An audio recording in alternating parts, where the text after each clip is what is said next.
innis waan amala isaa anis waan amala kootii jedhee jedhan. Namichaatu osoo karaa deemaa jiru ibidda boba'aa jiru argee ilaalee bira darbuuf jedhe. Ibidda boba'aa jiru kana keessatti bofa kufee bahuu dadhabe gubachuudhaaf dhidhiitataa jiru arge. Namni kunis bofa kana deeggaree ibidda keessaa baasuuf tattaaffii taasisa. Haaluma kanaan harkuma isaatiin bofa ibidda keessa buute baase. Bofichi garuu harka namichaa kana hidde. Innis rifatee ofirraa yeroo darbatu bofichis ibiddatti deebi'ee kufe.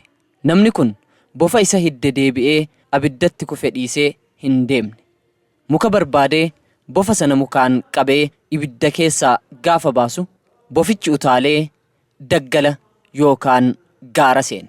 Namni kun yeroo kana hundumaa raawwatu namni biroon dhaabbatee waan kana taajjabaa ture. Namni kunis akkas jechuun gaafate. Yaa namana, osoo bofti kun si hiddee jiru maaliif lubbuu isaa oolchuu barbaadde jedhee gaafata. Innis deebisee nuti lachuu waanuma amala keenyaa agarsiifne. Bofni hidduu fi summii facaasuun amala isaa yoo ta'u, ani immoo oolchuu fi gargaaruun amala kooti. Innis waan amala isaa, anilleen waan amala kootii dalagne jedhee deebisee fi bira kutee darbe. Namoonni baay'een olmaa namaa akka gowwummaa yookaan immoo akka dirqamaatti ilaalu. Gochi namaa yeroo hedduu waanuma keessoo isaatti yaadu kan raawwatudha. Gaariin yoomillee gaariidha. Hamaan garuu hamaadha. Ammaas obboloonni koo gaarii gochaa jirtu taanaan gaarii gochuu keessan itti fufa.